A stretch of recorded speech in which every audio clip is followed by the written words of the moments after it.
লোকসভা নির্বাচনে পরাজয়ের পর এবার বিধানসভা উপনির্বাচনে তৃণমূলের প্রার্থী হিসেবে মনোনয়ন জমা দিলেন তৃণমূল প্রার্থী মুকুটমণি অধিকারী।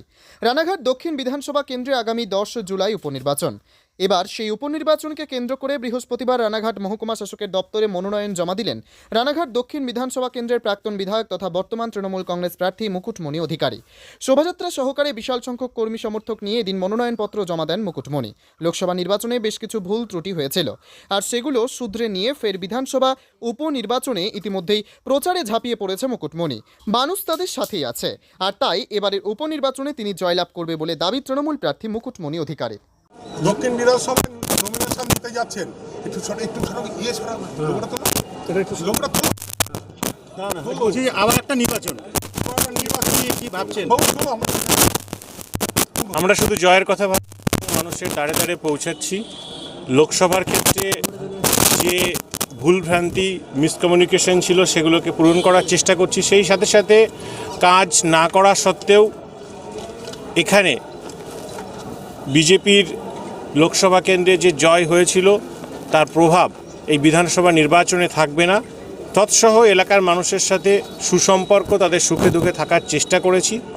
এবং অন্যদিকে বিজেপির যে প্রার্থী হয়েছে তৃণমূল কংগ্রেস, সাধারণ মানুষ তো বাদ দিন, বিজেপির কর্মী নেতৃত্বরাই তাকে চেনে না। সুতরাং তার কোনো গ্রহণযোগ্যতা নেই। কোনো একটা পরজীবীকে রানাঘাট দক্ষিণের মানুষ ভোট দেবেন না। আমি 100% আশাবাদী তৃণমূল কংগ্রেস শেষ হাসি হাসবে। 35,000 ভোট, একটা অনেক ব্যবধান। তো কিভাবে ইয়ে করবেন, কতটা কিভাবে মেকআপ করতে পারবেন বলে জায়গায় ঘাটতি আছে, আমরা সেই জায়গায় ব্যাপকভাবে প্রচারে নেমেছি এবং মানুষের কাছে মানুষের আশীর্বাদের অপেক্ষা। আপনি তো বিধায়ক ছিলেন এই বিধানসভাতে, আবার মানুষের কাছে যাচ্ছেন, কি বলবেন? মানুষের কাছে এটাই বলবো যে বিগত 3 বছরে আমি সেইভাবে ডেভেলপমেন্ট করতে পারিনি, সেইভাবে কাজ হয়নি। কারণ কি, সেইভাবে আমরা রাজ্য সরকারে না থাকলে, বিপক্ষে থাকলে যে সমস্যাগুলোর সম্মুখীন হতে হয় সেই সমস্যাগুলোর আমরা সম্মুখীন হয়েছি। সত্যিকারের অর্থে এলাকার মানুষ এত কিছু পলিটিক্স বোঝে না, তারা বোঝে যে কাজ হচ্ছে কি হচ্ছে না।